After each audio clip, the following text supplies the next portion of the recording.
오늘 우리에게 주신 하나님 말씀은 신약성경 요한복음 15장 9절에서 17절까지 말씀을 우리가 교독으로 공부하도록 하겠습니다. 요한복음 15장 9절에서 17절 말씀입니다. 아버지께서 나를 사랑하신 것 같이 나도 너희를 사랑하였으니 나의 사랑 안에 거하라. 내가 아버지의 계명을 지켜 그를 사랑 안에 거하는 것 같이 너희도 내 계명을 지키면 내 사랑 안에 거하리라. 내가 이것을 너희에게 이르면 내 기쁨이 너희 안에 있어 너희 기쁨을 충만하게 하려 함이라. 내 계명을 보고 내가 너희를 사랑한 것 같이 너희도 서로 사랑하라는 뜻이니라. 사람이 친구를 위하여 자기 목숨을 버리면 이보다 더 큰 사랑이 없나니 너희는 내가 명하는 대로 행하면 곧 나의 친구라. 이제부터는 너희를 종이라 하지 아니하리니 종은 주인이 하는 것을 알지 못함이라. 너희를 친구라 하노니 내가 내 아버지께 들은 것을 다 너희에게 알게 하였습니다. 너희가 나를 택한 것이 아니요 내가 너희를 택하여 선하노니 이는 너희로 가서 열매를 맺게 하고 또 너희 열매가 항상 있게 하여 내 이름으로 아버지께 무엇을 구하든지 다 받게 하려 다 함이라. 같이 공부하겠습니다. 내가 이것을 너희에게 명하는 너희로 서로 사랑하게 하려 합니다. 아멘. 우리 다 같이 기도하겠습니다. 사랑과 은혜 하나님 아버지, 오늘도 주님께서 우리를 이 자리로 인도하시고 오늘 또한 우리가 주님 앞에 서는 것 모든 것이 주님의 은혜인 줄 믿습니다. 오직 주님의 은혜로 사랑하게 하시고 십자가의 은혜와 그 사랑 힘입어서 우리도 또한 주님의 뜻을 이뤄나가는 살아갈 수 있도록 그 말씀 순종하며 받들 수 있도록 주여 우리의 심령 변화시켜 주시옵소서. 예배 은혜를 더하시기를 원합니다. 주님께서 이 시간도 성령 임재하여 주시옵소서. 이 모든 말씀 거룩하신 예수님 이름으로 기도드렸습니다. 아멘. 오늘은 나의 사랑 안에 거하라는 그 말씀 가지고 우리가 함께 은혜를 나누려고 합니다. 예수님께서 15장에 이렇게 들어오면서 포도나무 비유를 하셨습니다. 나는 참 포도나무요 내 아버지는 농부요 너희는 가지라고 했습니다. 그러면서 이 비유를 말씀하시면서 이 가지가 열매를 맺을 때 가치가 있고 가지의 존재의 이유도 정말로 열매를 맺을 때 이렇게 또 농부가 기뻐하는 그런 이렇게 또 이렇게 은혜가 있다는 거예요. 이렇게 가지가 열매를 맺을 때 하나님이 영광 받으시고 그리고 또 이 가지가 열매를 맺으면 우리가 예수님의 제자임이 또 드러나게 된다. 이것을 지난 시간에 저희 주님께서 말씀하셨습니다. 그래서 예수님은 가지는 열매를 맺어야 되는 그 당위성을 분명히 말씀하십니다. 열매를 맺어야 된다. 열매 맺지 않는 가지는 농부이신데 아버지께서 가지치기가 들어간다. 예수님이 분명히 말씀했습니다. 왜냐하면 쓸모가 없기 때문이죠. 가지로서 이파리가 무성한데 열매가 없다. 이거는 쓸모가 없는 가지. 성도도 마찬가지예요. 하나님이 쓰시는 그런 성도가 있고 하나님께 전혀 쓰임받지 못한 성도가 있습니다. 무엇을 보고 하나님이 쓰십니까? 바로 열매를 보고 하나님이 사용하시는 거예요. 내가 그러므로 하나님께 쓰임받는 인생, 정말로 주도적인 인생, 복된 인생 살아가기를 원하신다면 우리가 정말 주님의 말씀하신 그 말씀에 의거해서 우리의 삶에 여러 가지 아름다운 열매가 맺혀질 수 있는 그런 삶을 살아가는 저와 여러분 되기를 주님으로 축원합니다. 열매가 있어야지 복이 있고 은혜가 있어요. 열매 없으면은 아무 쓸모가 없고 하나님이 사용하지 않으시고 하나님의 은혜가 임하지 않습니다. 그러나 그 이 가지가 열매를 맺기 위해서 절대적인 원리가 또 있어요. 예수님 그걸 말씀하셨습니다. 바로 우리가 예수님 안에 머물고 예수님이 우리 안에 머물 때 우리는 많은 열매를 맺을 수 있다고 예수님 말씀하셨습니다. 그래서 참 포도나무이신 그 예수님 앞에 머무는 것, 예수님과 딱 붙어 있어야 되는 관계를 말하는 겁니다. 예수님을 떠나서는 가지는 아무것도 할 수 없습니다. 가지가 나무에서 떨어져 나가서는 열매를 맺을 수도 없고 살 수도 없습니다. 그러므로 예수님은 분명히 말씀하는 건 내가 너희 안에 너희가 내 안에 거해야 된다. 온전한 관계를 맺어야 된다. 그렇다면 우리가 예수님 안에 있다는 것은 구체적으로 무엇을 의미합니까? 어떻게 관계를 맺어야 됩니까? 이것에 대해서 오늘 본문 말씀이 해답을 제시하고 있습니다. 먼저 9절 말씀 우리 다 같이 공독하겠습니다. 시작. 아버지께서 나를 사랑하신 것 같이 나도 너희를 사랑하시니 나의 사랑 안에 거하라. 예수님 안에 있다는 것은 예수님 사랑 안에 머문다는 또 그런 말씀인 거죠. 그래서 내 사랑 안에 머물러 있으라. 예수님 그렇게 말씀하시는 거예요. 이것은 바로 내가 너희 안에 있겠다는 또 이렇게 성품이에요. 우리가 예수님 사랑 안에 머무는 일, 이것이 이 세상 그 무엇보다도 가장 중요한 일입니다. 이 세상에 중요한 일들이 많이 있죠. 그러나 그것보다도 가장 우선돼야 되는 것은 우리가 주님의 사랑 안에 거해야 된다는 것. 왜냐하면 예수님의 사랑이 죄책감과 상처투성이인 우리의 영혼을 회복시켜 주시고 치유해 주는 놀라운 은혜가 있기 때문입니다. 우리는 주님의 사랑을 먹을 때 상한 심령이, 감정이 우리의 그 영혼이 치유가 되고 회복이 됩니다. 사람이 중병에 걸리면 아무것도 할 수 없습니다. 이 병에 걸린 사람이 그가 원하는 게 뭡니까? 돈 많이 버는 겁니까? 인간관계 좋아지는 겁니까? 아니면은 정말로 내 목표를 달성한 겁니까? 이거보다도 병에 걸린 사람은 무엇보다도 가장 그 사람이 원하는 건 뭡니까? 이 병에서 벗어나서 자유함 누리는 거예요. 마찬가지로 죄인인 우리에게 가장 필요한 건 뭡니까? 죄사함과 용서와 회복과 치유의 은혜가 우리에게 필요한 줄 믿으시기 바랍니다. 그래서 예수님은 내 사랑 안에 너희가 머물러 있을 때 너희가 회복되고 치유받고 너희들의 삶이 정말 아름다운 열매가 맺혀지게 될 것이다. 그러므로 너희는 내 사랑에 거하라, 머물러 있어라. 예수님이 오늘도 이 자리에 모인 저와 여러분에게 하신 말씀이에요. 그렇게 될 때 죽을 것 같은 내 심령이, 내 영혼이 살아나게 되고 내 인생에 소망이 생기게 되고 삶의 의미가 있게 되는 거예요. 우리 예수님께서 그래서 예수님 안에 그 사랑 안에 머물라고 하신 그 말씀은요, 바로 너희들이 살기 위해서 내 사랑 안에 머물러. 그럴 때 열매 맺고 더 풍성해진다.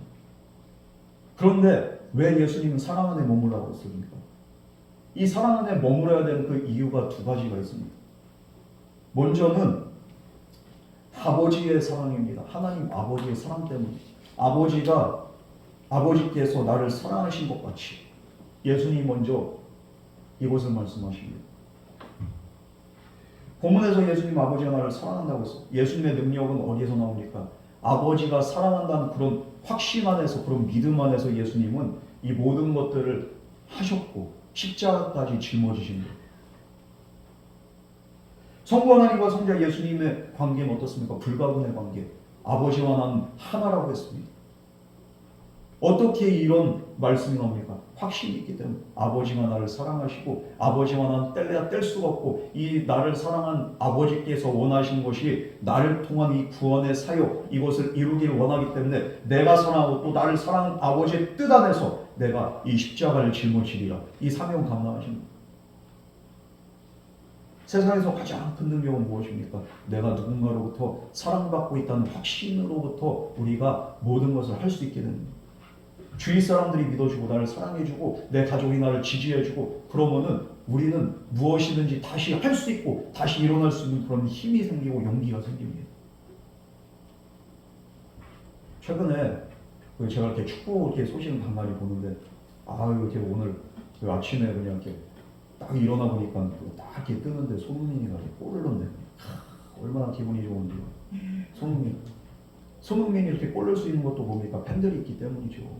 그리고 또 자기를 이렇게 지지해주고 밀어주는 사람들이 있다고. 그거 확신하기 때문이고 손흥민도 이렇게 또 신앙의 믿으라고.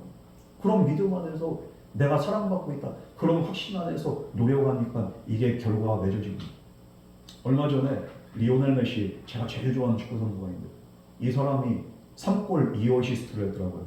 볼리비아하고 이렇게 아르헨티나 이렇게 경기를 하는데 월드컵 예선인데 우리나라 그 아시아 예선하고는 비교가 안 됩니다. 남미 예선, 유럽 예선은 얼마나 치열한지 몰라요. 그런데 거기서 볼리비아도 이렇게 강팀인데 6대0으로 이겼어요. 아르헨티나. 거기에서 5골을 반영한 게 리오넬 메시입니다. 해트트릭을 했어요. 이거는 사람이 나이가 몇 살이냐면 만으로 37세, 우리 나이로는 38세. 그러면은 이미 은퇴를 해도 진작에 했어야 되는 나이입니다. 메시가 그런데 그 나이에 해트트릭에 5골에 관여를 하고 어시스트까지 하고 지금 이제까지 이렇게 득점 포인트 하면 1000포인트가 넘은 700골 이상 넣고 어시스트만 300개 이상 하고 이런 선수가 나옵니까? 나올 수가 없어. 근데 제가 보니까 20대 때나 지금 30대 후반이나 폼이 안 좋고 메시가 이렇게 말합니다. 어떻게 이렇게 대활약할 수 있습니까? 나를 사랑하는 팬들의 그 응원이 있기 때문에 나는 그 팬들이 이렇게 내 이름을 이렇게 영어할 때마다 가슴이 뭉클합니다. 이들이 나로 하여금 정말 이렇게 원동력이 되고 내가 뛰게 합니다. 다음 2026년 월드컵 2년 후인데 이거 뛸 수 있을까? 말은 아끼지만 메시나마 이렇게 거기 이렇게 뛸 것 같아요. 메시의 동료들도 팬들뿐만 아니라 동료들도 얼마나 죽을 똥살좀 누구를 위해서? 메시를 위해서. 2022년도 이렇게 카타르 월드컵 때 메시가 이렇게 대회 MVP를 먹습니다. 득점도 7득점에 3 그렇게 어시스트. 음악에 제치고서 이렇게 MVP 되잖아. 왜? 월드컵 우승을 하는데 거기에 중추적인 역할을 메시가. 그런데 메시 혼자 한 게 아니야. 메시를 사랑하는 팀 동료들이 이제까지 내 우상, 내가 가장 사랑하고 존경한 축구 선수 리오넬 메시, 내 팀 동료이자 내가 사랑하는 선수. 월드컵에 한이 있는 거예요.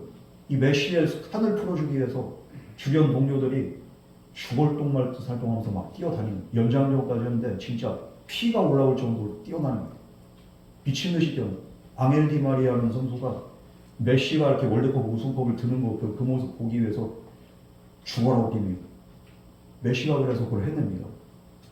메시 혼자 한 게 아니고 나를 사랑하는 사람들, 내 동료들도 나를 사랑하고 나를 믿어주고 여기에서 그냥 이렇게 능력이 나와가지고 이게 이렇게 그냥 일어나는 거예요.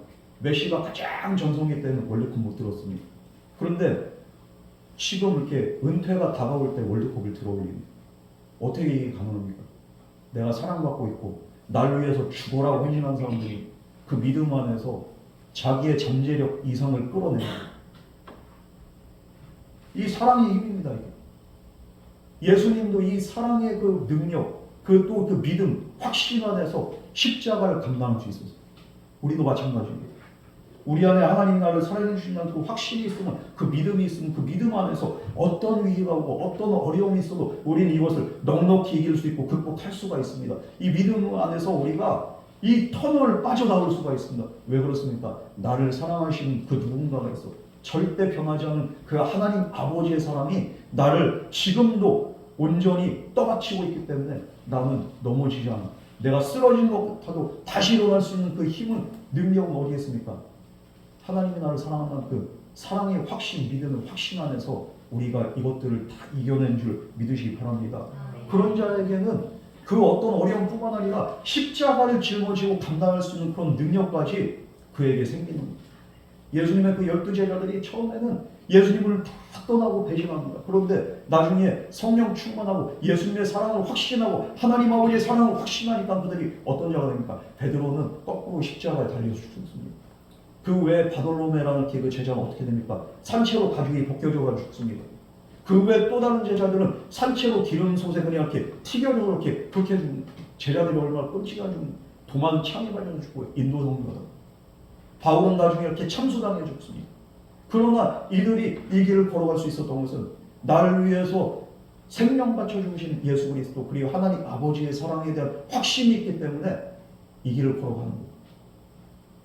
여러분, 하나님의 사랑은 우리를 구원하기 위해서 그 아들 독생자를 죽이기까지, 그 십자가에서 정말로 찢어 죽이기까지 우리를 사랑하신 그 처절한 사랑, 피 맺힌 사랑, 이것은 우리를 구원하시는 완전한 사랑. 우리는 이 하나님의 사랑에 대한 확신이 있을 때 이 확신이 우리로 하여금 헌신하게 하고 그리고 우리로 하여금 승리하게 하는 줄 믿으시기 바랍니다. 우리의 삶에 헌신이 없고 우리의 삶에 행동이 없고 우리의 삶에 열매가 없다. 왜 그렇습니까? 확신이 없기 때문에. 내가 행동할 수 있는 그런 믿음이 있는 것은 확신 안에서, 믿음 안에서 이것이 가능합니다. 그런 사람은 그냥 십자가를 한 개가 아니라 두 개, 세 개도 짊어질 수 있어요. 그런 능력이 어디 있습니까? 이런 능력은 바로 확신 안에서. 여러분, 바라기는 하나님이 나를 이렇게 사랑하신다. 이런 믿음의 확신 가지고 신앙생활하고 기도하고 승리할 수 있는 저와 여러분 되기를 주님으로 축원합니다. 예수님이 나의 사랑 안에 또 머물라고 하는 두 번째는 하나님의 사랑이 있고 또 예수님의 사랑이 있기 때문입니다. 예수님의 사랑은 언제나 변함없고 확실하고 진실됩니다. 영원합니다. 이 주님의 사랑에는 치유와 회복의 능력이 있는 거예요. 그래서 진실한 사랑만이 마음을 치유할 수 있어요. 그런데 이 세상 그 어떤 사랑이 가장 진실합니까? 나를 위해서 죽을 수 있는 그 사랑이 가장 진실한 것. 그렇기 때문에 그 예수님의 사랑은 이 세상 어떤 사랑보다도 우리에게 진실된 사랑인 줄 믿으시기 바랍니다. 이 주님의 사랑 안에서 어떤 죄를 지었든지 내가 얼마나 덥고 추하든지 상관이 없어요. 주님은 모든 것을 치유하시고 모든 죄를 씻어주시고 회복시켜 주십니다. 그러므로 우리는 주님의 사랑의 품 안에 우리가 거해야 되고 너희는 내 사랑 안에 거하라. 그럴 때 너희가 회복되고 너희가 치유받고 너희의 삶이 정말로 온전해질 것이다. 여러분, 어린아이에게는 이 세상 그 어떤 것보다도 엄마 품이 가장 안전하고 가장 따뜻하고 거기만큼 좋은 게 없어요. 엄마 품에서 젖을 먹고 엄마 품에서 안겨서 잠을 자면 이것보다 더 행복한 게 없어요.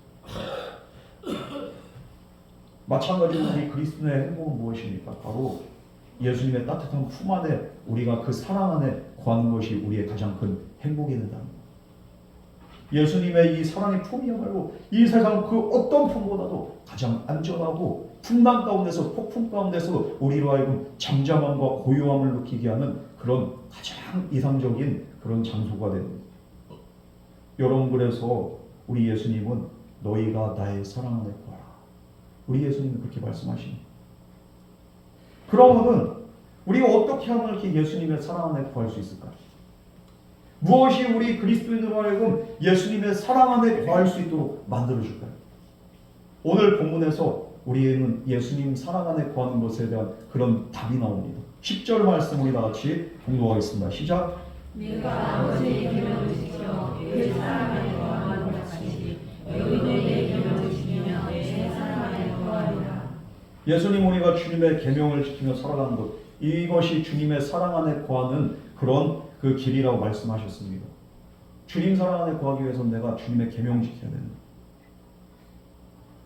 다시 말해서 예수님 말씀하신 사랑은 우리의 감정이나 의지가 아니라 무엇입니까? 바로 예수님의 말씀에 순종해서 예수님의 말씀 안에 머무는, 말로만 주님 사랑해요 하면서 눈물 흘리면서 그냥 두 손 들고 찬양하는 이 감정적인 것, 이런 감정적인 사랑이 아니라 정말로 내가 주님을 사랑한다면은 내가 실천이 있어야 되고, 무엇을 실천합니까? 내게 주어진 그 말씀 내가 그대로 받들고 그 말씀 붙잡고 살아가기 위해서 몸부림치는 것, 이게 바로 예수님 사랑 안에 거하는 그런 우리의 삶의 모습이라는 거예요. 하나님 말씀이 내 안에 있으면은 분명한 것은 하나님이 내 안에 있는 것과 똑같습니다. 마찬가지로 예수님의 말씀이 내 안에 살아있으면은 예수님이 내 안에 살아계신 것과 똑같은 거예요. 예수님의 말씀이 내 안에 없으면은 주님 내 안에 안 계신 거예요. 우리는 그럼 주님의 사랑 안에 없는 겁니다.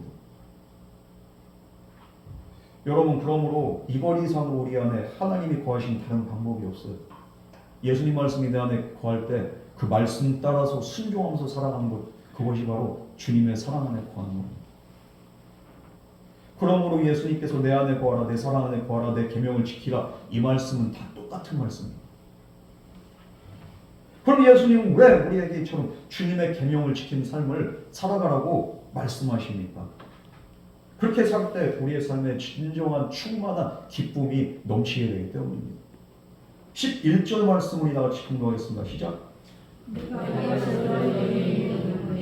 기쁨이 너희 안에 있어 너희 기쁨을 충만하게 하리라.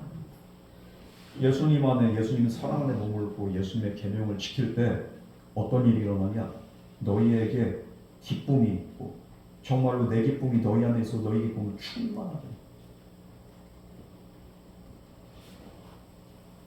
하나님의 기쁨, 하나님이 놓으신 그 기쁨, 온전한 기쁨, 내 안에 충만하다.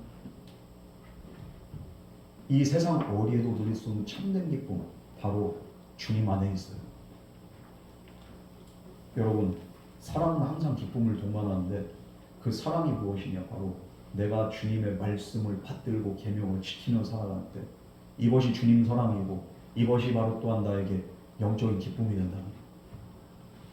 우리 주님이 주신 기쁨은 외적인 것이 아닙니다. 조건적이고 환경적인 게 아닙니다. 바로 내적인 기쁨이에요. 또한 물질적인 기쁨이 아니라 영적인 기쁨이기 때문에 이 세상의 기쁨과 다릅니다. 그러므로 저와 여러분의 삶 속에는 어떤 기쁨이 있어야 됩니까? 세상의 기쁨이 아니라 주님의 기쁨으로 충만해야 될 줄 믿으시기 바랍니다. 이런 주님이 주시는 영적이고 내적인 기쁨이, 이 영원한 기쁨이 저와 여러분의 삶 가운데 가득하기를 주님을 축복합니다. 근데 이 기쁨이 왜 그럼 이렇게 중요한가? 이 기쁨이 충만할 때 우리의 삶에 그 어떤 그 어려움도 우리를 넘어뜨리지 못해요. 마귀 새끼는 항상 우리를 그냥 그 공격하고 쓰러뜨리려고 우리를 그 안에 들어와가지고 우리의 삶을 그냥 어지럽히려고 항상 시시각각 우리를 노리고 있어요. 그런데 우리에게 다가온 마귀가 주님이 주신 그 강물 같은 그 충만한 기쁨으로 이렇게 충만한 우리의 얼굴을 보면 마귀가 도망가는 거예요. 얼굴에 빛이 나는 거예요. 마귀가 어떻게 할 수가 없어요. 이건 대적 불가가 됩니다. 이렇게 주님의 기쁨이 충만할 때 우리 안에 이렇게 잠들어 있던 그 잠재되어 있던 모든 불안과 염려와 걱정, 이 모든 것들이 다 떠나 주님 주신 기쁨을 충만하면요, 문제가 문제로 안 보이는 거예요. 아유, 주님이 함께 하신대. 이 문제쯤이에요. 얼마나 감사하고 얼마나 기쁘니. 그래서 하나님의 영광이, 축복의 은혜가 우리 삶 속에 가능하게 돼요. 예수님 분명 우리가 주님의 사랑 안에 거하는 것, 그리고 주님의 명령, 계명에 순종하는 살아가는 것이야말로 우리의 삶에 기쁨이 충만하게 되는 그런 비결임을 우리에게 알려주셨습니다. 한번 우리 주변 한번 돌아보세요. 진짜 예수 안에서 기쁨을 누린 자들은 반면에 예수를 믿긴 믿지만 신앙생활 하지만 기쁨이 없는 사람들이 있어요. 어떤 사람이 신앙생활하면서 항상 좋은 일이 있는 것 같아요. 얼굴이 그냥 이렇게 빛이 나고 이렇게 웃고 행복해. 그런데 어떤 분은 엄숙한 일, 자기 자신에 대해서도 엄격하고 남에 대해서도 엄격한 잣대를 들이밀고 뭐가 이렇게 조그맣게 이렇게 틀어져도 마음에 안 들고 불만이 생기고 불평이 나고 남의 실수를 절대로 용납하지 못하고. 왜 그럴까? 그러면서 스스로 고통과 불안을 자초하는 그 이유가 기쁨이 없어서 그래요. 신앙생활에 기쁨을 누려보지 못해서. 왜 이런 차이가 있어요? 예수님 말하는 기쁨과 세상이 말하는 기쁨의 차이가 있기 때문이에요. 세상이 주는 그 기쁨 뭡니까? 내 욕심이 채워지고 내 욕구가 채워지고 내 이렇게 기준점이 뭔가 이렇게 어느 정도에 돌아갈 때 거기에서 느껴진 그 만족감에서 이렇게 오는 그런 기쁨은 영원하지만 순간적인 쾌락과 흥분에 불과합니다. 그러나 예수님께서 약속하신 기쁨은 영적이고 지속적인 기쁨입니다. 하나님 안에서 충만함을 누리는 그런 기쁨입니다. 조건에 근거한 기쁨이 아니라는 거죠. 여러분, 조건에 근거한 기쁨은 뭡니까? 그 조건이 사라지면 그 순간 그냥 아웃이 되는 거예요. 그러나 주님이 주시는 기쁨은 조건에 근거한 게 아니라 주님과의 관계에 근거한 기쁨이에요. 주님과 내가 하나가 되고 주님과 내가 이렇게 정말 연결이 되어 있고 나하고 관계가 여기서 오는 기쁨은요, 영원할 뿐만 아니라 이 관계가 깊어지면 깊어질수록 어떻게 됩니까? 기쁨이 더 충만해집니다. 찬송가에서도 왜 옛날 이렇게 찬송가는 왜 기쁨에 대한 그런 찬송이 있을까? 정말 예수님의 사랑이 이렇게 나에게 임할 때 그냥 진짜 이렇게 너무 기쁜 거예요. 나의 기쁨, 나의 소망 되시며 나의 생명이 되신 주. 내 기쁨, 내 소망, 정말로 이분이 바로 예수 그리스도라. 그리고 정말로 예수의 사랑, 예수의 사랑, 바다 물결같이 내게 임한, 이것도 내 안에 이렇게 기쁨이 충만함을 이렇게 찬송으로 표현합니다. 강물같이 흐르는 기쁨, 성령 강림합니다. 이 기쁨이 도대체 왜 나오냐? 주님과의 관계 속에서. 어떤 순간에도 우리를 절대 놓지 않으신 그 예수 그리스도의 그 사랑의 손길을 우리가 경험할 때 우리는 은혜와 평강을 누리며 그 누구도 빼앗을 수 없는 충만한 기쁨 속에서 우리가 살게 된 줄 믿으시기 바랍니다. 그렇기 때문에 너희는 내 사랑 안에 거하라. 예수님 말씀하십니다. 여러분, 그럼 예수님 안에 머무는 사람, 그 계명을 지킨 자에게는 참된 기쁨이 있습니다.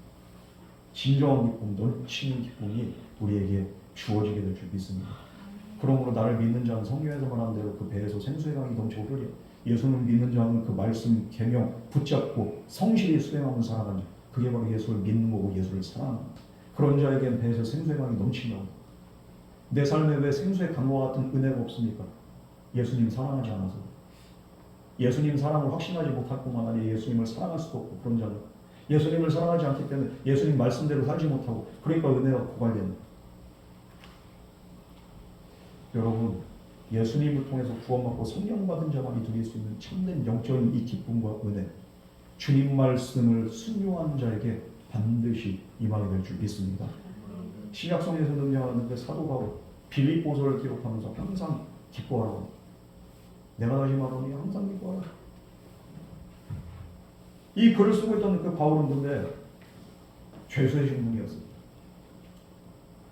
죄수가 기뻐하면 이렇게 뭐가 기뻐할 일이 뭐가 있어요? 어두컴컴하고 곰팡이 슬고 습하고 빵도 그냥 이렇게 그 당시 빵을 먹는데 딱딱한 빵 이런 것만 먹으면서 뭐가 기뻐할 일이 있어요? 그러나 바울은 기쁨의 서신을 쓰잖아요. 빌립보서를 쓰잖아요. 그러면서 그냥 너희들 기뻐하라. 어떻게 기뻐할 수 있어요? 그 이유는 감옥에서도 바울은 주님 안에 거했기 때문에, 주님 사랑 안에 거했기 때문에, 주님 말씀 순종하면서 복음 전파하다가 내가 감옥에 갇혔어요. 주님 명령 따라 살다가 내가 고난당했어요. 주님이 기뻐하시고 이런 현실과 상황 속에서 주님이 영광 받으신 걸 그가 느끼고 바라보면서 우리 주님 기뻐하시니 나도 너무 기뻐. 우리 주님이 기뻐하신 일 하다가 내가 여기서 이렇게 감옥에 이렇게 들어간 게 나에게는 정말 나와 같은 죄인을 이렇게 사랑하신 그리고 나를 사용하신 주님의 은혜가 너무 감사해서 그는 감격해서 그는 기쁨의 눈물을 흘립니다. 다시 한번 정리를 하면은 예수님은 주님 사랑 안에 거한 방법이 바로 주님의 계명을 지키는 것이라고 말씀합니다. 그럴 때 너희의 기쁨이 충만할 것이다. 여기서 말하는 계명, 율법을 의미하는 게 아니죠. 오늘 본문 율법 준수에 대해서 말하는 게 아니라 바로 예수님께서 계명이라는 단어를 사용하실 때 무엇을 염두에 두고서 이 계명이라는 단어를 이렇게 사용을 했을까요? 계명이라는 단어 무엇을 염두에 둡니까? 12절 말씀 우리 다 같이 공부하겠습니다. 시작. 내 계명은 곧 내가 너희를 사랑한 것 같이 너희도 서로 사랑하라 이것이니라. 이 계명은 무엇이냐? 바로 내가 너희를 사랑한 것 같이 너희도 서로 사랑하라는 이것이다. 사랑에 대한 계명입니다. 이것이 바로 기독교의 본질을 이루는 그런 계명이죠. 기독교는 신구약 전체를 이렇게 아우르는 뭡니까? 한 단어로 정의, 그건 바로 사랑입니다. 하나님 사랑이시고 예수님 또한 우리를 사랑하십니다. 이 사랑은 십자가의 사랑이죠. 기독교는 그래도 사랑을 빼면 아무것도 아닙니다. 껍데기만 합니다. 사랑이 없고 예배 있고 교회 건물만 있다? 이거 교회 아닙니다. 이 세상은 세상의 사랑과 그렇게 조건적인 사랑이 이렇게 판치지만 예수님의 사랑은 뭡니까? 평택하다. 자신에게 유익이나 이익이 되지 않아도 정말로 나에게 기쁨이 된 그 대상을 사랑하지 않아도 자격이 없어도 그리고 원수 같아도 그래도 사랑합니다. 예수님 말씀하신 사랑 바로 이런 사랑, 이 정도의 사랑 우리가 할 수 있어요? 없습니다. 그런데 우리 주님은 이것이 계명이라는 거예요. 우리 예수님이 어떻게 살았습니까? 오늘 12절 말씀 보면은 내가 너희를 사랑한 것 같이 너희도 서로 사랑하라.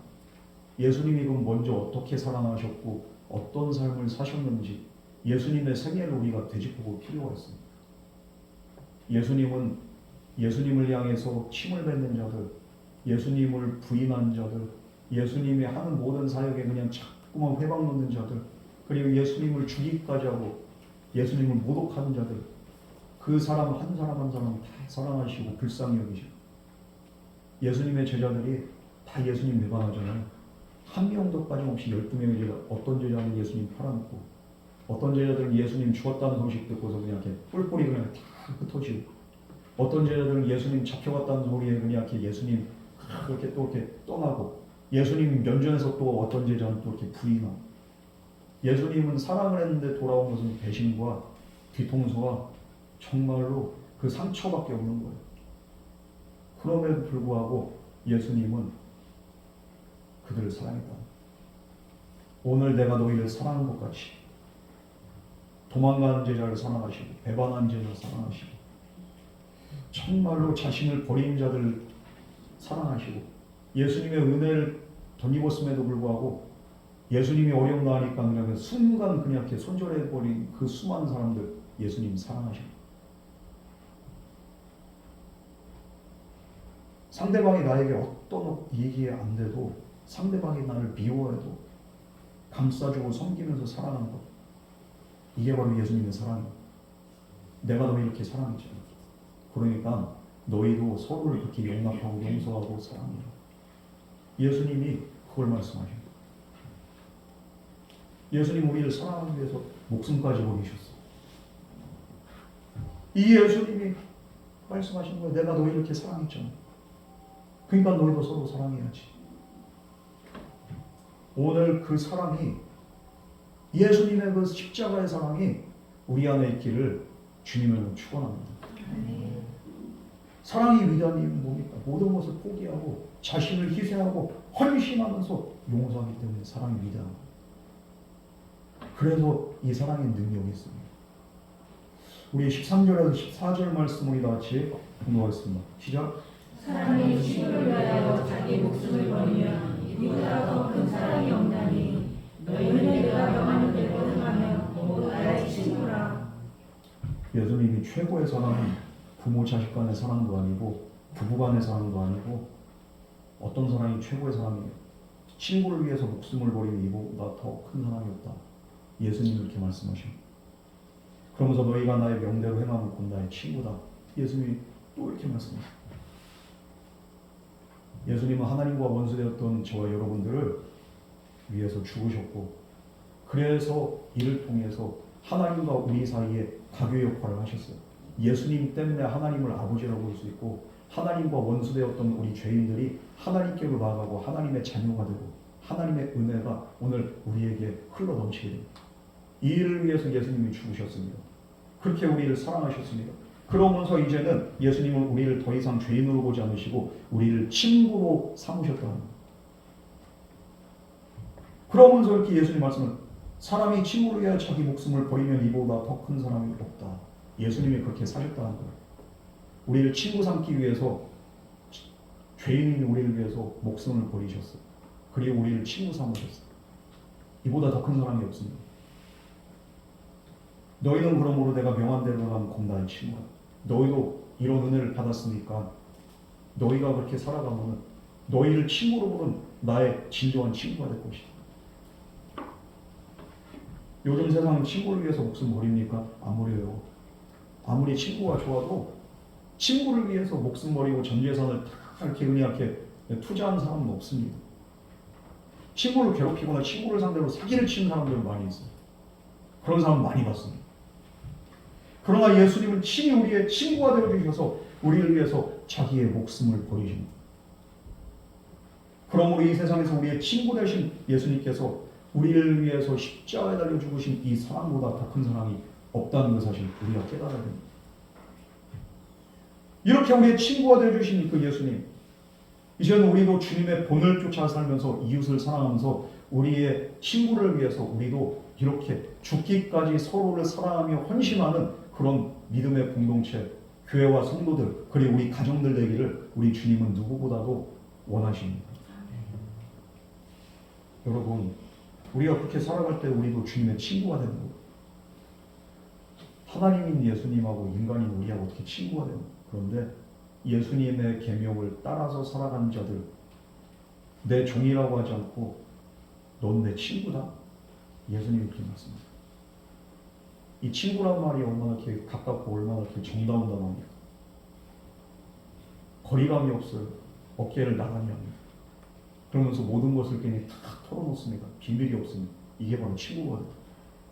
우리 15절에 16절 말씀을 다 같이 공부하겠습니다. 시작. 이제부터는 너희를 쫓아가지 않으니 저는 주님이라서 자유합니다. 너희를 친구라 하노니 내가 내 아버지께 들은 것을 다 너희에게 알려주셨다. 너희가 나를 택한 것이 아니고 내가 너희를 택하여 세웠나니 이는 너희로 가서 열매를 맺게 하고 또 너희 열매가 항상 있게 하여 내 이름으로 아버지께 무엇을 구하든지 다 받게 하려 함이라. 여러분, 주인과 종은 상호관계입니다. 명령과 이렇게 복종 이런 관계죠. 자유와 그렇게 특권이 없어요. 종과 이렇게 주인의 관계. 그런데 친구 관계는 자유롭습니다. 누가 위고 누가 아래고가. 만약에 이렇게 친구 관계에서 누가 이렇게 위에 있다면 그건 친구 아니에요. 친구는 평등한 거예요. 서로를 존중하고 있는 그대로 판단하지 않아. 그러면서 이렇게 특권 의식이 없습니다. 친구라고 하면서 이렇게 이 친구를 이렇게 이용해 먹고 막 이렇게 그냥 이렇게 억압한 그 말만 친구의 친구 아니에요. 예수님이 그걸 말 너희를 종이라 하지 않고 종은 주인이 하는 것을 알지 못하니 너희를 친구라고 했으니 내가 내 아버지께 들은 것을 다 너희에게 알게 하겠습니다. 친구인데 친구가 이렇게 속마음도 이렇게 물으면서 야 이거 하자. 아 왜? 아유 하라면 하는 거지. 말이 많어. 친구 아니죠 이게. 우리 어디 가자. 왜? 야 이거 어디 갔는데 회비 얼마씩인데? 아 왜 이렇게 해야 되는데? 왜 이렇게? 아니 그냥 하라면 하는 거지. 말 이거 친구입니까 이게? 갑질하는 거지. 친구는 어떻습니까? 야 우리 이렇게 어디 해가지고 매달 며칠 해가지고 일정을 해가지고 어디 갈 생각이 있는데 같이 갈래? 그리고 경비는 얼마 정도 들 것 같아? 이렇게 해가지고 우리 계획에서 한번 이렇게 가보자. 오 괜찮은 것 같아. 야 그러면은 여기에서 이렇게 계획에서 이걸 이렇게 추가해. 그렇지 좋지. 서로 이렇게 이야기를 해. 얼마나 자유롭습니까? 그런데 하나님이신 예수님이 아버지의 계획을 그리고 예수님의 계획을 그 비전을 우리에게 공유할 필요가 있어요 없어요? 우리하고 예수님하고 레벨 이거는 하늘과 땅 차이예요. 그런데 그런 우리를 친구로 삼아 주셨으니까 이제 내 아버지께 들은 것을 다 너희에게 비밀이 없고 왜 우린 친구니까. 예수님이 그런 말씀하십니다. 이렇게 인간이 우리와 가까이 하시기 위해서 이 예수님은 말씀이 육신이 되어서 이 땅에 오신 줄 믿으시기 바랍니다. 이 구약성경에서도 하나님이 아브라함을 보고서 내 친구 아브라함이라고. 그러면은 우리 하나님과의 관계가 얼마나 친밀한지 아브라함 보고 내 친구 아브라함이라고. 아브라함이 하나님의 말씀대로 살아갈 때 하나님은 그 명령을 따라 살아가는 그 아브라함을 보면서 내 친구라고 했어요. 그러면서 하나님의 비전, 하나님의 그 모든 뜻, 그리고 아브라함을 통해서 일어나가실 하나님의 그렇게 모든 이렇게 역사를, 미래에 대한 일들 아브라함과 하나님이 공유하십니다. 아브라함아, 하늘의 별을 봐라.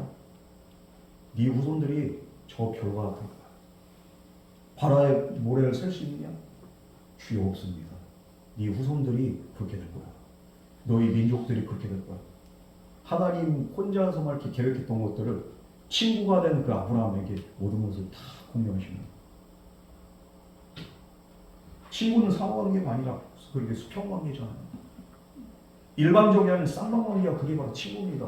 친구가 수평이 아니고 쌍방이 아니면 그건 친구 아니에요. 여러분 친구라고 하면서 이렇게 주변에 그런 사람이 있으면 손절하셔야 돼요. 그러면서 나의 모든 생각과 계획을 함께 공유하고 교제하고 삶을 공유하고 나누고 이게 친구거든요. 그런데 어떻게 우리가 주님과 친구가 될 수 있습니까? 이건 내 선택에 의해서가 아니라 주님의 전적인 은혜입니다. 16절 말씀 보면 너희가 나를 택한 것이 아니요 내가 너희를 택하여 세우나니.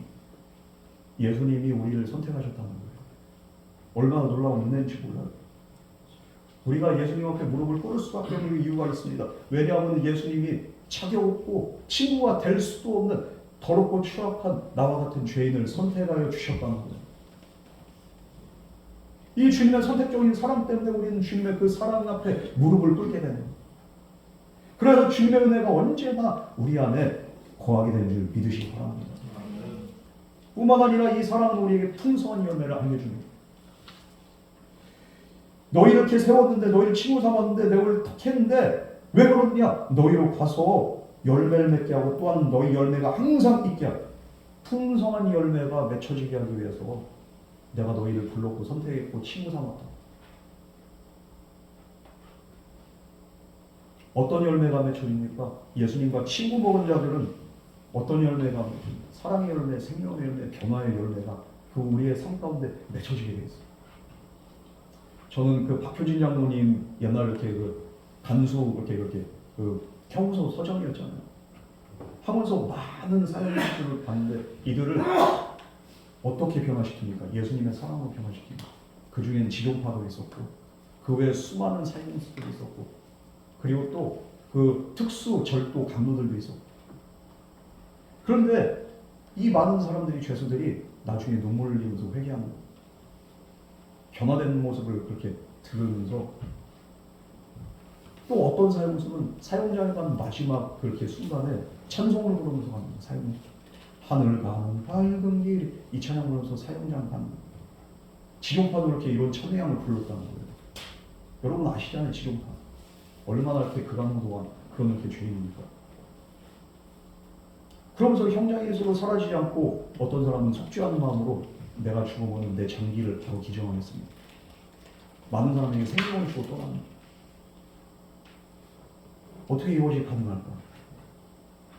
주님의 사랑을 깨닫는 사람이 형제를 사랑할 때 이런 역사가 일어나게 됨을, 이런 열매가 맺히게 됨을 저는 깨닫게 됩니다. 이 저는 사랑은 기적을 만듭니다. 우리가 사랑하기로 결단하면은 미움과 분노와 증오의 벽을 넘어서 놀라운 일을 우리가 경험하게 됩니다. 여러분 정치 세계엔 정적이 있어요. 얼마 전에 뭐 국정 청문회하고 막 그냥 싸우고 그냥 서로 그냥 뭐 대도 않고 말꼬리 잡고서 그냥 그 정치하는 인간들이 왜 이렇게 유치한지 모르겠어요. 연하 야나 할 것 없이 왜 그런 사람들이 우리나라 지도자고 이렇게 그런지 모르겠습니다. 진짜.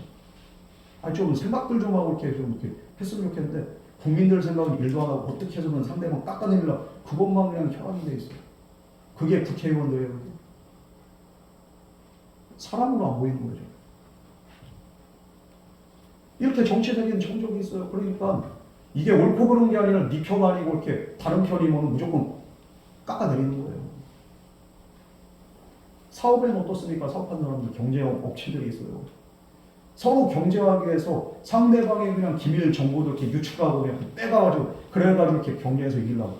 우리나라 삼성 이렇게 핸드폰 이기려고 화웨이가 얼마나 그냥 이렇게 기술 유출 많이 시도합니까? 우리나라 또 이렇게 생각하는 것들이 얼마나 또 거기다 이렇게 많이 팔아놓습니까? 돈 1, 2억 가지고 그냥 이렇게 그걸 이렇게 설계도 팔아놓고, 현대도 마찬가지.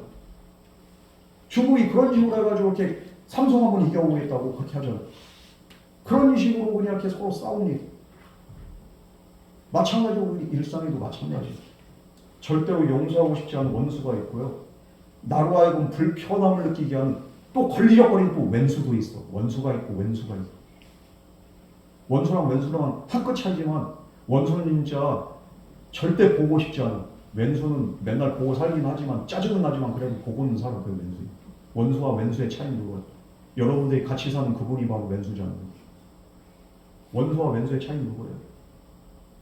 그런데 예수님의 사랑이 우리 안에 들어온 거는 내가 결코 용납이 안 되는 원수도 사랑하게 되는 기적이로, 또는 우리를 미워하는 사람을 위해서 기도할 수 있게 되고요. 그 기도가 또 응답될 때 더 큰 은혜와 기쁨이 또 넘치고,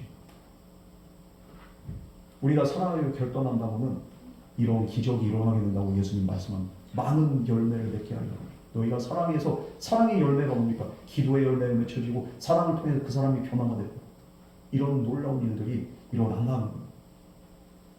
그래서 우리 주님, 우리가 주님의 이름으로 무엇이든지 구하면 다 이루어진다고 오늘 말씀하는 거예요. 내가 사랑하면서 계명을 지키면서 주님 앞에 간구한 모든 것들 주님이 다 이루어주십니다. 그것은 전도의 열매도 포함됩니다. 우리가 어떤 사람들을 전도합니까? 그냥 노방전도는 나하고 관계가 없어. 그런데 관계전도는 뭡니까? 내가 아는 사람, 내가 정말로 그렇게 복음 전하고 싶은 사람, 그 사람하고 관계를 맺으면서 사랑하면서 그 사람을 섬겨가면서 그 사람을 내가 가슴에 품고서 정말로 기도해 나가면서, 하나님 정말로 불쌍한 영혼 주님 구원해 주세요. 하나님 너무 불쌍해요. 그러면서 정말 이 사람 때문에 이렇게 눈물이 나고 내가 사랑하고 그러면서 정말 애절하게 기도할 때 그 기도가 반드시 응답되게 될 줄 믿습니다. 우리 가족들도 마찬가지. 이 사람 정말로 사랑합니다. 이 사람의 단점 보지 말고 이 사람의 그냥 장점을 보면서 사랑하면서 이 사람이 정말 언젠가 변화되겠지. 그러면서 그 사람 붙잡고 이렇게 기도할 때 그 눈물의 기도 응답되고 그 사람은 그 사랑으로 변화되고 그리고 구원받게 됩니다. 예전에 한 성도님이 진짜 남편, 개차반 같은 남편이 있어요. 그런데 내가 볼 때는 진짜 집에도 안 들어오고 밖으로만 나던 그 남편. 뭐가 이뻐가지고. 근데 남편을 위해서 맨날 기도하고, 남편을 놓고도 기도하면서 말끝마다 그래도 뭐라고 우리 사랑둥이라고 사랑스럽지가 않아. 내가 볼 때는 생긴 것도 그냥 이렇게 무슨 감자포대 장난이 생겨가지고 전혀 사랑스럽지 않게 생겼어. 사랑스러우려면 좀 이렇게 뭔가 이렇게 좀 얄쌍하고 호리호리 하고 저와 같이 말이야. 좀 뭔가 사랑스러운 무슨 감자 푸대자루 같이 생긴 그 사람. 그러면서도 그냥 말도 더럽게 안 듣고 밖으로만 나도 뭐가 사랑. 그런데 우리 사랑둥이 말끔한 우리 사랑둥이야. 진짜 사랑스러워서 그런 거예요, 집사님? 아니죠? 아유, 얼마나 사랑스러운데. 우리 사랑둥이, 우리 하나님이 반드시 우리 사랑둥이 변화시킬 줄 믿어요. 아유, 아멘입니다. 변화될지는 난 뭐 상상도 못했는데 변화가 되는 거예요. 진짜 사랑둥이가 되는 거예요. 어떻게 이렇게 가능합니까?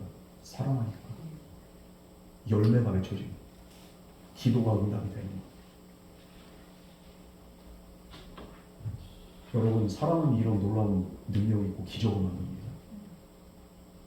지난주에 이월 집사님 저기 이렇게 사업장을 가서요. 주변에 못 보던 이렇게 생물체가 하나 있더라고. 말 더럽게 안 듣게 생긴 그 생물체. 이름도 거룩한 시바견. 이거 욕 아닙니다. 시바견. 이 발음 세게 하면 안 돼요. 쌍쇼 들어가면 시바. 딱 봐도 진짜 말 더럽게 안 듣게 생겼다. 와, 너 진짜 말 안 듣게 생겼다. 너 시바견이구나. 목사님 어떻게 알았어요? 딱 봐도 알지. 그냥 딱 생긴 데가 시바같이 생겼어. 그냥. 말 더럽게 안 듣는다는 거예요. 어떨 땐 그래가지고 이놈의 시바 새끼 이런다. 욕 아닙니다. 아니, 강아지 새끼를 애라고 합니까? 새끼는 뭐 어쩌면 개새끼잖아. 시바 새끼. 말 안 들으면 시바 새끼. 욕 아니오고요. 세게 하면 안 돼요. 예. 그런데 그래도 이렇게 집사님 보니까 여기 또 관심 가지는 사람은 이렇게 집사님밖에 없더라고. 이거 산책 누가 시키냐? 남편이 시킨 줄 알았는데 남편 데리고 오기만 하고 모든 뒷바라지는 이렇게 집사님이다. 그 하루에 산책도 2번도 시키고 뭐 하고 말로는 그냥 야 이놈 새끼야. 그런데 말로는 그러면서도 해줄 건 다 해줘. 눈 층대는 줄 알았어 진짜. 다 해주고 그러면서 결국엔 저리로 가 이러면서도 또 걔가 또 깨갱거리면 또 왜 그래 또 신경 쓰여가지고 집사님이다. 아니 뭐 이렇게 별로 안 좋아한다면서 왜 이렇게 집사님 이렇게 챙기고 그래도 누가 챙겨요. 그래도 이렇게 또 관심이 가고 걔를 원래 안 좋아하시는 분이더만. 그런데도 또 보니까 관심이 생기니까 또 산책도 시켜주고 말을 이렇게 들을지 안 들을지 몰라. 그 견종 자체가 말은 더럽게 안 들어요. 그 말 안 듣는 견종. 시바견은 말을 안 듣습니다. 여러분, 제가 알고 있는 이렇게 그 지식을 그래요, 상식을. 그런데 이런 개조차도 그런데 사랑해주고 관심해주고는 변화가 될까요, 안 될까요? 되죠. 개도 변화가 되는데 우리 사람은 우리 영적인 존재. 그런 사람이 변화가 안 될 것 같아요. 변화가 되겠습니까? 말 안 듣는 짐승도 사랑과 관심을 가져주면은 그 짐승도 이렇게 동물도 변화가 되는데 하물며 우리 인간은 말이 통하잖아요. 그 사람을 사랑할 때 그 사람이 그 사랑 안에서 변화된 역사가 반드시 일어나게 된 줄 믿으시기 바랍니다. 그래서 우리가 이렇게 그들을 사랑할 때 우리의 모든 것을 내어준 그 주님의 사랑을 우리가 먼저 깨닫고 그 사랑 가지고 우리가 사랑할 때 사형수의 마음을 변화시키는 주님의 은혜가 우리 주변 사람들에게도 흘러나가서 그들 또한 변화의 역사가 일어나게 된다. 예수님이 그걸 분명히 말씀하십니다. 여러분, 그러므로 우리가 살아가는 동안에 내가 해야 될 것이 무엇입니까? 바로 사랑하는 사람. 우리 마지막 17절 말씀 우리 묵묵하겠습니다. 시작. 내가 이것을 너희에게 명하노니 너희로 사랑하게 하리라. 이 말씀, 열매의 의미가 결론적으로 옵니다. 사랑이라는. 예수님께서 우리를 아무 조건 없이 일방적으로 사랑하는 그 이유가 뭡니까? 바로 결론이 여기 나와 있어요. 우리도 서로 사랑하면서 살게 하기 위해서 예수님이 조건 없이 우리를 사랑하신다. 사랑을 받아본 사람이 사랑할 줄 알아요. 사랑을 받아보지 못한 사람은 절대로 남을 사랑할 수가 없어요. 용서받아보지 못한 사람은 용서할 수가 없어요. 그런데 우리는 사랑과 용서를 동시에 받은 자들이에요. 이 사랑과 용서는 정말로 우리가 주님의 은혜를 경험한 자로서 마땅히 해야 될 우리의 성도의 의무라는 거예요. 그래서 사도 바울은 로마서 13장 10절 말씀에 뭐라고 말하니까 사랑은 율법의 완성이니라 바울이 그렇게 말합니다. 예수님이 우리를 사랑하신 것처럼 우리도 서로 사랑하는 그것이 바로 율법의 완성이 된다. 신앙생활은 단순히 기도하고 성경 보고 교회 와서 예배드리고 이걸로 끝나는 게 아니에요. 진정한 신앙생활은 우리가 서로 사랑할 때 그게 바로 진정한 신앙생활이 된다는 거예요. 그런데 우리가 살면서 내 마음에 들지 않는 사람들이 얼마나 많아. 나를 부정적으로 자극하는 사람들, 말 한마디 한마디가 상처가 돼서 나를 찌르는 사람들, 나에게 피해를 주는 사람들, 나를 미워하는 사람들, 우리가 살다 보고는 종종 만납니다. 그때마다 우리를 위해서, 그러면 우리가 어떻게 됩니까? 나를 위해서 십자가를 죽으신 예수 그리스도 주님의 사랑을 생각하면서 우리도 용서하고 사랑해야 된다는 거예요. IT에서 선교 사역을 하시는 그 여자 선교사님이 계신데 헬렌님이라는 선교사님이 계세요. 이분이 아이들을 사역을 하는데 거기는 진짜 얼마나 가난한 그렇게 지역입니까? 그러니까 결손 가정들도 많고 엄마 아빠 없는 그 아이들도 많고 거리에서 떠도는 아이들, 그러면서 매춘 매매하는 애들, 성매매하는 애들이 많고, 특히 근데 이렇게 선교사님이 이렇게 마음 주는 게 남자 아이들에 대한 그 마음을 주셔서 이 아이들이 이게 마약에 쩔어 살거나 마약을 팔거나 이게 또 그냥 이렇게 매춘이나 이렇게 여기에 빠지지 않도록 이 아이들을 그냥 데리고 와서 씻기고 먹이고 학교 보내고 기숙학교 그렇게 사입을 하는 거예요. 이 아이들이 뽀얘집니다. 씻기니까. 그러니까 얼마나 이렇게 꼬질꼬질한 애가 이뻐집니다. 그런데 어느 날 이 교회랑 같이 기숙학교에 강간 사건이 일어나요. 좀 청소년쯤 되는 그 남자애가 나이 어린 초등학생쯤 되는 그래도 이쁘장하게 생긴 남자를 강간합니다.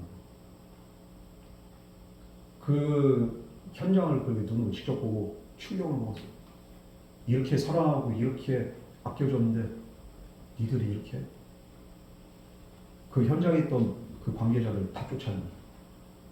특히 주동자였다면 절대 용서할 수가 없어요. 이것 때문에 너무 속상해서 3일을 내내어버렸다고.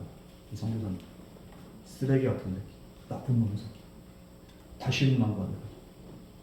그런데 어느 날 캐나다 선교사님이 거기서 이렇게 활동하는 캐나다 선교사님이 그 아이 용서하셨습니까?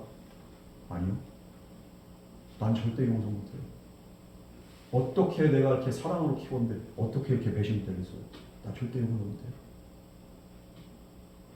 그때 그 캐나다 이렇게 선교사님 사역팀들이 이 선교사님을 위해서 기도하는 용서할 수 있는 그 은혜를 달라고. 그러면서 이 아이가 선교사님 만나보고 싶어합니다. 용서 빌고 싶어합니다. 난 절대 용서 못해요. 한번 만나보시라고. 너무 이렇게 강건하니까 할 수 없이 만난 분이에요. 이 아이가 잘못했습니다. 용서해주세요. 아니다, 너 용서 못해. 나 그냥 너 오늘 얼굴 보고서 너랑 이렇게 영 끊으려는 거야. 다시는 안 보러. 나도 용서 못해. 그때 하나님께서 갑자기 음성이 들리기 시작해요. 하나님은 너는 지금 이 아이의 한 번의 실수를 가지고서 네가 그렇게 이 아이를 용서 못하고 정죄하라는 거야. 너는 이 아이보다 얼마나 깨끗하고 너의 죄가 이 아이의 죄보다도 더 더럽고 너가 이 아이보다 더 정말 추한 죄인이야. 나는 그런 너를 용서했어. 그런데 네가 뭔데 용서를 해? 나는 너의 이 모든 죄를 다 용서해야 된다. 하나님의 그 음성을 듣는 순간에 마음이 너무 아픈 거예요. 용서가 안 되지만 이해가 안 되지만 그래, 내가 너를 용서할게. 이 아이를 다시 받아들이고 다시는 이 일이 없도록 이렇게 또 이렇게. 왜 그런가 봤더니 이 어려운 나라에서는 아이들이 이렇게 그냥 이렇게 성적으로도 그냥 이렇게 너무 그냥 이렇게 몸이요. 그런데 또 이걸 어디 가서 이렇게 훼손을 할 수가 없으니까 여자애들도 이렇게 그러고 이게 없으니까 이 기숙학교에서는 그나마 이쁘지 않은 남자애들한테는 이거를 그냥 이렇게 자기 이렇게 죄를 깨닫고서 회개하고 눈물로 이렇게 진짜 용서를 드리고 당사자한테는 용서를 드리고 이러면서 진짜 이렇게 서로가 서로를 용서하고 용납하니까 마음이 이렇게 자유함을 누리는 기쁨이 충만합니다. 이 아이도 변화되고 공동체가 더 아름답게 변화됐다는 거예요. 그러면서 보니까 사랑 안에서 진짜 변화가 일어나더라고요. 이것을 이렇게 간증을 합니다. 우리가 볼 때 가망이 없어 보이는 그 사람 누가 있습니까? 우리 주변에 있을 수 있어요. 그러나 사랑 안에서 반드시 변화되게 되어 있습니다. 여러분. 단지 그 사람이 바뀌는 시간이 필요할 뿐입니다. 그리고 그 사람이 바뀌어서 예수님의 사람으로 변화되는 모습, 우리가 시간이 걸리지만 그 모습을 보게 될 때 우리 안에 놀라운 기쁨으로 충만하게 될 줄 믿습니다. 탈북민 그렇게 사역자 중에서 김소희 전도사님이 계세요. 우리나라 탈북민들이 한 3만 5천 명 정도 됩니다. 그 중에서 이분이 말한 거예요. 거기에서 한 3만 명 이상은 우리나라에 침을 뱉고 저주를 하면서 나왔을 거야. 북한이 싫어서 다 떠난 사람들인데 북한을 위해서 기도하겠습니다. 탈북자들 중에서 기독교인들 많습니다. 북한이 그냥 생각만 해도 몸소리 쳐지는. 그런데 어느 날 하나님께서 감동을 주신 너희가 북한을 용서하고 축복하고 위해서 기도하지 않으면 그 땅의 저주는 풀리지 않는다. 너희가 용서해야 돼. 기도해야 돼. 그래야지 그 땅이 풀어진다. 이 마음을 주님이 주신. 나 그 땅만 생각해도 그냥. 근데 그 음성 듣고서 북한 사람들 생각하니까 이 사람들은 자기들이 몰라서 그렇게 사는 거예요. 그 체제 안에서. 무엇이 잘못된지도 모르고. 너무 불쌍하더라고요. 그들을 용서하고 이 어려움을 주는 이렇게 북한 정권을 용서하고 그들을 위해서 기도하고 그러니까 마음이 풀려지기 시작하고 그러면서 하나님의 비전이 이제 이렇게 세워지는데 이제 북한 선교를 이렇게 바라보면서 기도하게 해줍니다. 여러분, 내가 사랑을 용서할 수 없는 사람도 그 사랑할 수 있도록 날마다 예수님을 바라볼 수 있는 저와 여러분에게 주님을 축원합니다.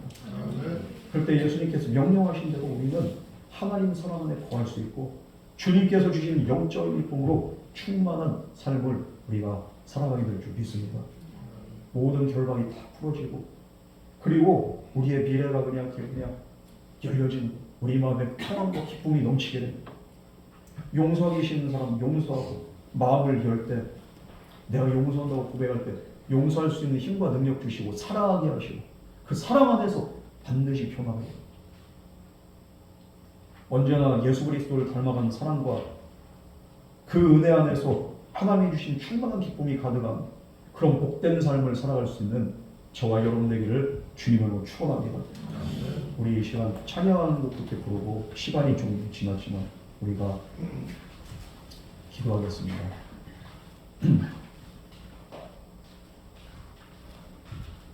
우리가 서로 사랑하자는 그렇게 찬양인데요. 우리 이렇게 교회가 사랑했으면 좋겠고 우리 성도들의 삶에 그 사랑이 가득했으면 좋겠습니다. 주님의 자녀된 자로서 이것은 하나님의 명령입니다.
주님께서 우리에게 주신 그 명령 따라서 우리가 서로 사랑하며 주님의 사랑을 또한 우리 전도 대상자들에게 나누며 우리가 그 사랑을 전하며 살아갈 수 있도록 우리가 그 말씀대로 순종할 수 있도록 우리에게 믿음과 은혜 더하여 주시옵소서. 오직 사랑할 수 있는 힘과 능력도 주님 안에 있습니다.